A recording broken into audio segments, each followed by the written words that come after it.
Assalamualaikum warahmatullahi wabarakatuh.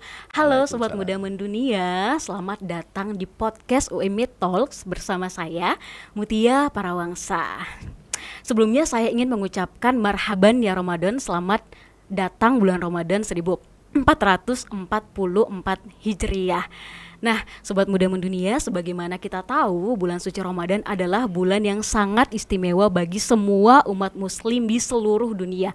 Karena di dalamnya terdapat banyak sekali keutamaan dan pahala yang besar. Bulan Ramadan juga merupakan momentum terbaik untuk meningkatkan kualitas diri kita dan memperdalam hubungan kita dengan Allah Subhanahu wa taala, dan tentunya bulan Ramadan juga merupakan momentum yang tepat untuk berbagi kebaikan sebanyak-banyaknya.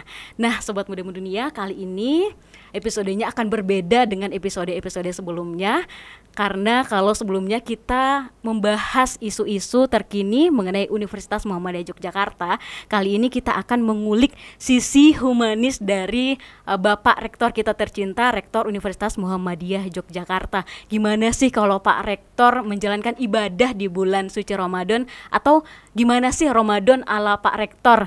Nah, saat ini sudah bersama kita rektor kita yang sangat luar biasa, Bapak Profesor Dr. Insinyur Gunawan Budianto, MP IPM ASEAN Engineering. Ya. Betul ya Pak gelarnya? Ya. Lumayan lama saya menghafalkannya. Oh ya. Baik, langsung saja kita sapa. Assalamualaikum Bapak. Waalaikumsalam Mbak Mutia. Gimana kabarnya Pak hari Baik, ini? alhamdulillah, sehat, lancar semuanya. Masya Allah. Ya. Jadi sepertinya banyak yang kepo nih Pak, gimana sih kalau Pak Rektor menjalankan ibadah puasa di bulan Ramadan? Gimana sih Ramadan ala Pak Rektor? Sama nggak sih kayak kita ini orang-orang biasa, atau mungkin berbeda? Tapi sebelum itu saya pengen tahu dulu nih Bapak. Sebelum ke sana saya pengen tanya, bagaimana sih menurut Bapak tentang pentingnya bulan Ramadan itu di dalam kehidupan seorang Muslim? Ya, pertama terima kasih. Jadi memang ini kan salah satu kewajiban kita ya, sebagaimana Al-Baqarah 183. Ya. Itu kan kita termasuk istimewa. Karena dikatakan di situ ya ayyuhalladzina amanu, orang-orang yang beriman. Hanya orang-orang yang beriman saja. Kutiba alaikumusiyam.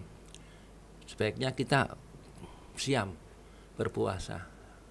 Kenapa bukan orang yang tidak beriman? Nah, ini keuntungan dari orang beriman. Ya, kewajiban yang saya pikir memang sudah harus dibiasakan sejak kecil ya.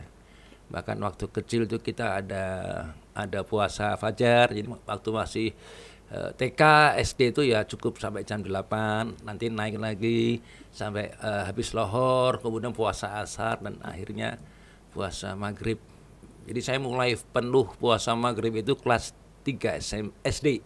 Wah. Itu sudah mulai penuh dan merupakan kebanggaan buat waktu itu anak-anak seusia saya kalau mereka sudah bisa puasa penuh begitu ya.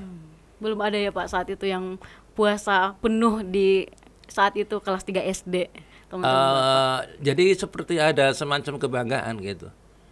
Jadi mereka berlomba-lomba walaupun agak berat juga, tapi alhamdulillah banyak juga teman-teman saya yang waktu itu dengan bangganya mengatakan saya full puasanya 30 hari atau 29 hari itu full dari mulai menjelang subuh sampai azan maghrib ya gitu. Ya Masya Allah. Nah Bapak, kita tahu sebentar lagi kita akan berjumpa dengan bulan suci Ramadan. Betul. Nah apa saja sih Pak persiapan Bapak atau yang sudah dilakukan untuk menyambut bulan suci ini?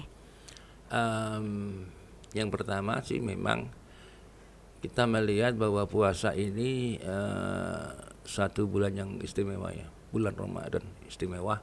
Artinya kita harus sambut satu kesempatan ya. Jadi ini kan seperti remedi kalau ujian.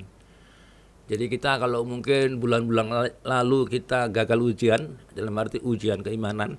Ujian keimanan kan bentuknya bisa macam-macam, bisa sifatnya itu fisik, kemudian mempengaruhi suasana batin kita. Akhirnya kita uji. Nah, sama dengan kita lah kalau kuliah, masa remedi jangan dibuang-buang gitu. Siapa tahu ini masa remedi terakhir gitu kan? Ya betul. Betul. Makanya ya kita harus siap-siapkan betul supaya kita bisa memanfaatkan bulan puasa ini untuk meremedi meremedi iman kita kembali. Belum tentu ya Pak di tahun selanjutnya kita akan bisa berjumpa betul. lagi di bulan suci Betul. Ramadan. Betul. Oke, nah Pak, kalau Bapak sendiri apa sih Pak yang Bapak paling sukai di momen bulan Ramadan, atau ada momen-momen tertentu misal sahur atau buka bersama, atau mungkin ada momen-momen khusus yang Bapak suka? Ya, pertama adalah momen aktivitas keagamaan yang lebih banyak menonjol ya. Jadi momen yang paling senang itu kan jamaah sholat. Iya. Jadi kalau puasa itu ya penuh masjidnya dari subuh sampai isya, bahkan terutama menjelang menjelang buka puasa ya. Jadi ini satu kegembiraan kita bersama. Artinya apa?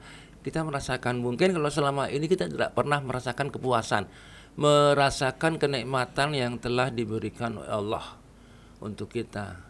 Tapi Anda lihat menjelang buka puasa, begitu azan kita meneguk segelas air hangat, itulah kenikmatan yang harus kita syukuri. Mungkin kalau tidak puasa nggak ada perasaan bagaimana berharganya secangkir teh hangat. Ya, betul. Itu luar biasa.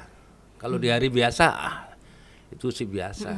Begitu menjelang buka puasa itu kita seperti mendapatkan sebuah anugerah yang luar biasa, menikmati sebagian dari rahmat Allah Subhanahu wa taala. Dan nikmatnya juga karena kita puasanya bareng-bareng ya Pak, Ya, sama betul, seluruh betul. umat Ya, Islam di dunia. ya.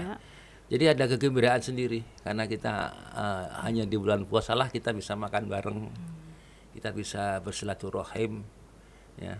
Setelah sholat maghrib biasanya kita bersilaturahim sama jamaah. Ngobrol-ngobrol. Ini kan nggak ada kalau di luar bulan puasa. Ya, betul. Jadi dari aspek sosial bulan puasa ini menggairahkan hidup kita gitu ya.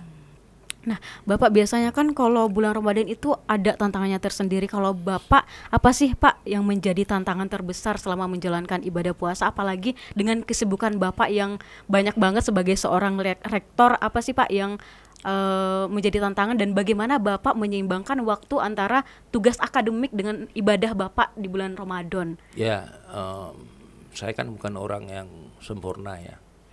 Tapi kita wajib berusaha untuk menjadi lebih baik, kan begitu. Tantangan kita ini kan biasanya kalau saya pribadi itu ngantuk ya.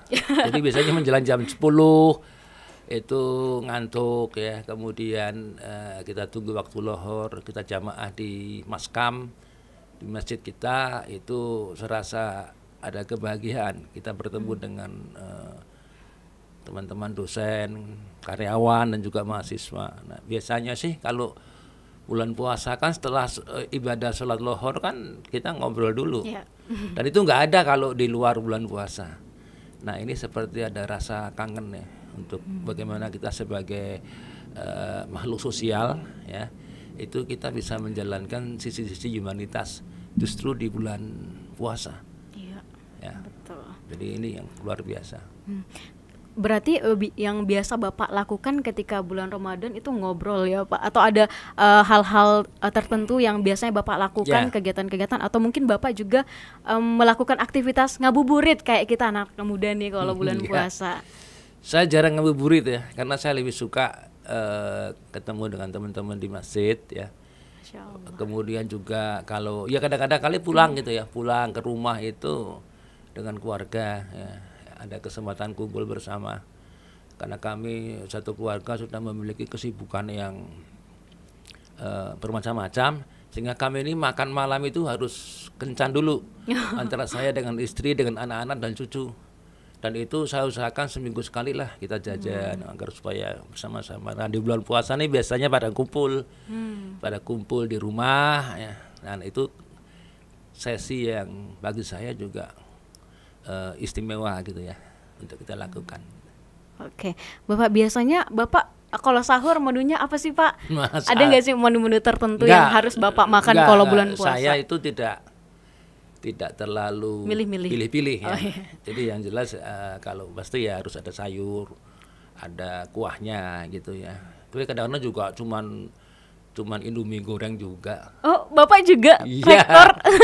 Makanya Indomie goreng Ya, sahurnya. jadi kalau saya masih teringat beberapa bulan puasa yang lalu dengan Prof. Hilman, dengan Wakil Rektor bidang keuangan, itu kan kegiatan kalau puasa kan sampai sore, Iya. kadang-kala sampai jam 5, setengah 6. Nah biasanya di ruangan saya itu di pojok, kita tuh punya ruangan untuk bersengkrama ketemu dengan Wakil Rektor.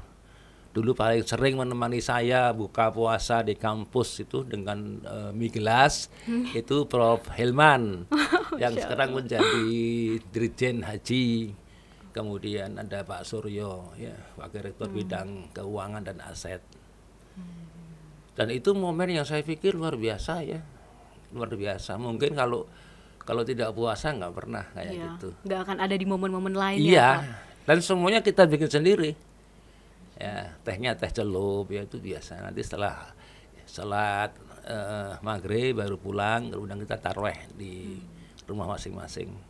Nah, tapi kalau Bapak tipe yang sahurnya mepet-mepet imsak atau yang jauh sebelum Ya, imsak udah saya lebih sahur? suka mepet imsak karena setelah imsak itu terus kemudian subuh ya. Tapi kalau di awal tuh biasanya ngantuk. Nah, biasanya kita betul. kehilangan jamaah subuhnya. Betul. Gitu. Dan sunahnya juga imsak nggak sih? Ya, Mendekati imsak. lebih dekat dengan imsak ya. Jadi itu. Oke, Bapak, melihat aktivitas Bapak yang padat banget saat ini dan di bulan Ramadan juga tentunya Ya, ya, Pak. ya. Bagaimana sih Bapak menjaga kesehatan tubuh dalam menjalankan ibadah puasa? Ya, pertama ya saya harus tetap olahraga ya. Jadi saya itu walaupun sudah tua tapi jogging setiap hari saya pasti. Setiap hari ya, Pak? Ya, setiap pagi setengah jam itu muter kampung. Kemudian kalau tidak naik sepeda. Yang penting berkeringat baru ke kampus, ke kantor. Yang kedua obat saya itu kalau capek ya cuma satu, tidur. Oh. Jadi saya begitu sudah lunglai gitu ya sudah. Saya suruh bikinin istri teh hangat, manis sedikit. Saya minum habis, udah saya tidur. 4-5 jam sudah recovery, sudah segar lagi. Masya Allah. Ya, begitu. Jadi obatnya cuma tidur doang. Saya juga sering ngeliat Bapak di tempat gym itu juga. Enggak, itu iseng aja Oh, itu. Jadi kalau ada yang ngajak aja ya. Saya suka malu kalau ke tempat gym karena saya kurus ya. Saya itu gimana ya 172 tapi berat saya cuma 58. Jadi saya kalau ke gym tuh agak malu juga, tapi karena sering diajak ya udahlah walaupun gaya-gaya doang gitu. Karena saya kurus gitu jadi nggak pede kalau ke gym. Oke, Bapak, bagaimana sih Bapak menjadikan bulan Ramadan ini sebagai momentum untuk meningkatkan kualitas diri Bapak sebagai seorang pemimpin? Ada nggak sih, Pak? Ya, saya bukan orang yang sempurna gitu. Kadang-kala ada pikiran juga pada saat kita harus menjalankan suatu keputusan, kan tidak mungkin satu keputusan itu dirasakan enak buat semuanya. Saya sangat sadar pada saat saya harus menjalankan keputusan itu pasti ada yang senang, ada yang juga yang merasa bahwa mereka dibatasi. Tapi itu ya harus kita lakukan ya karena untuk mengatur semuanya ini kan memang harus ada aturan. Nah kadang-kala memang perasaan-perasaan tidak pas itu sering terjadi ya, sehingga ya momen Ramadan ini kita jadikan sebagai momen untuk bercermin gitu kan. Bercermin artinya apa? Kita melihat kita bukan orang yang hebat, kita bukan orang yang sempurna, pasti ada salahnya lah. Nah kadang-kala kita mencoba untuk merenung gitu, merenung. Nah, biasanya merenung ini sering enak kalau dilakukan habis taraweh gitu ya. Habis taraweh. Kalau di kampung saya taraweh itu jam 12 malam. Tarawih jam 12 malam. Di Kauman iya. Kalau habis Isya itu ya cuma tadarus terus nanti tidur, nanti jam-jam 2 dibangunkan dan taraweh gitu. Sampai menjelang subuh. Nah, biasanya saat-saat yang hening seperti itu secara otomatis itu kita merenung kadang-kala ada satu hal yang memang kita harus perbaikin karena kita manusia. Kadang-kala yang ada sikap-sikap yang mungkin bagi saya itu enak, tapi buat orang lain mungkin nggak enak. Nah, biasanya itu yang momen yang paling istimewa ya buat saya itu biasanya menjelang menjelang sahur, itu kesempatan yang cukup bagus untuk kita melihat kenapa kita itu jadi seperti ini gitu kan. Nah, sehingga kalau memang ketemu ada hal yang tidak pas, itu biasanya saatnya bulan puasa ini kita remedi. Remedi kan pasti memperbaiki maksudnya, gitu. Nggak ada orang ikut remedi biar nilainya lebih jelek kan, nggak ada. Pasti remedi itu, ini remedi iman gitu kan, itu agar lebih baik lagi gitu. Biasanya apa sih Pak yang Bapak renungkan itu selain yang tadi, apakah Bapak juga merenungkan bagaimana kepemimpinan Bapak di UMY? Ya, seorang pemimpin itu akan diuji pada saat dia harus menjalankan keputusan. Apakah dia termasuk cukup teguh menjalankan keputusan atau kemudian timbang-timbang atau bagaimana? Nah, di sini biasanya perasaan itu muncul. Saya yakin bahwa tidak ada satu selain yang ada dalam Al-Quran dan hadis, yaitu peraturan, tata tertib, etika yang dibuat oleh manusia, pasti ada yang tidak sempurna. Ya, gitu. betul. Insya Allah. Nah, selanjutnya Pak, ini kita bahas sedikit tentang momentum Ramadan di UMY. Nah, apa sih Pak yang menjadi program UMY di bulan suci Ramadan ini? Apakah ada program-program khusus atau program unggulan yang akan nanti diadakan pada saat bulan Ramadan ini? Apa yang sudah dipersiapkan? Kegiatan Ramadan itu kita serahkan kepada lembaga pengkajian dan pengamalan Islam, LPPI.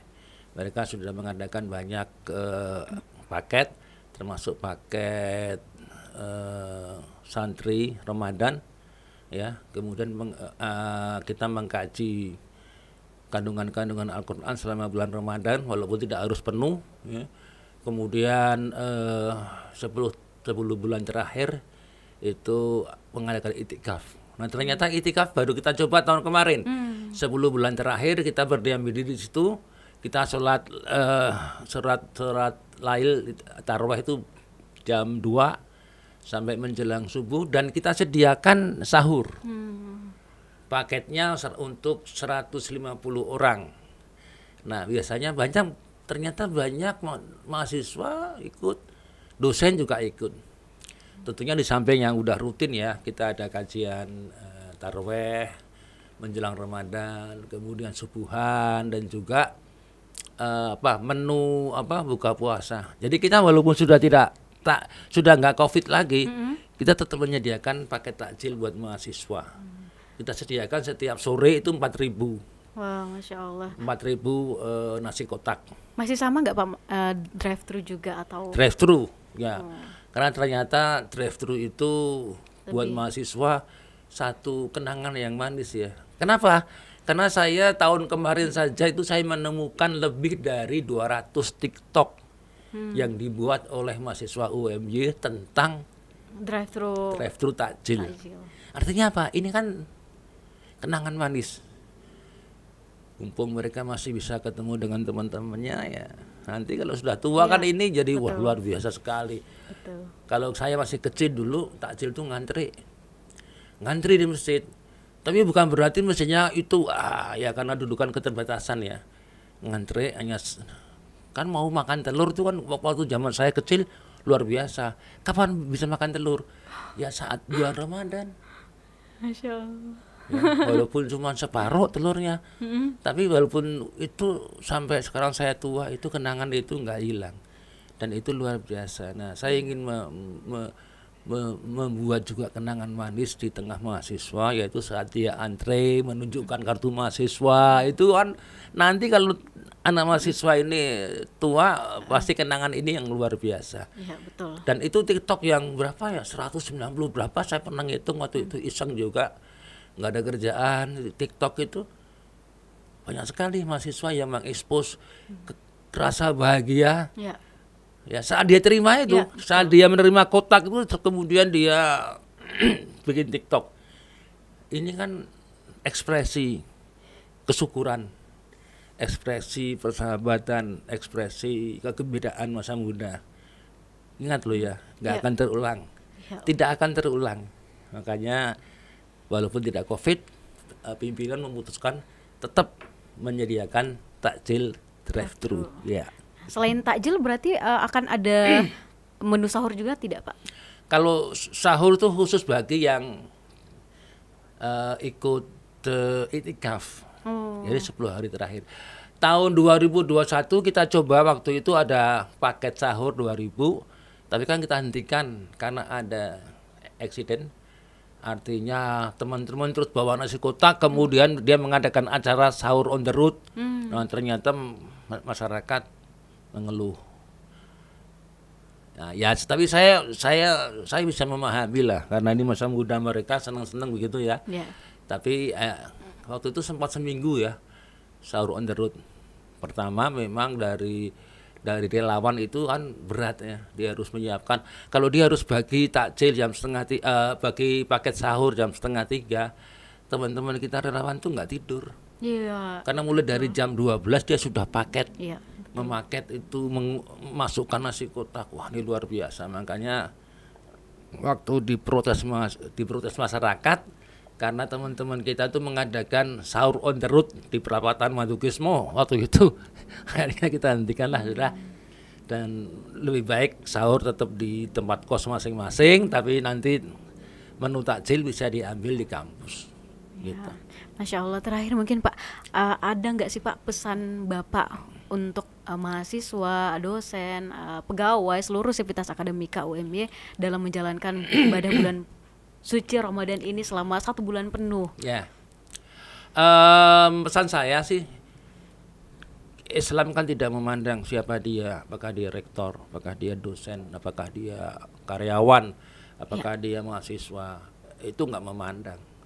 Makanya di sini tidak dikatakan, hai para dosen, hai para mahasiswa, berpuasalah, ya, diwajibkan atas kamu puasa, bukan begitu kan?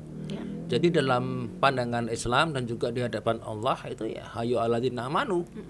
Jadi hanya ada 2. Kan biasanya ya ayuhan nas, hei manusia. Tapi ini khusus ya ayyuhalladzina amanu. Apakah dia rektor, apakah dia dekan, apakah dia dosen, mahasiswa atau karyawan, semuanya sama di hadapan Allah. Tinggal dilihat iman dan takwanya. Nah, jadi pesan saya, bulan puasa ini kesempatan kita untuk meremedi iman kita, meremedi ketakwaan kita. Semoga nilai kita di remedi iman ini lebih baik.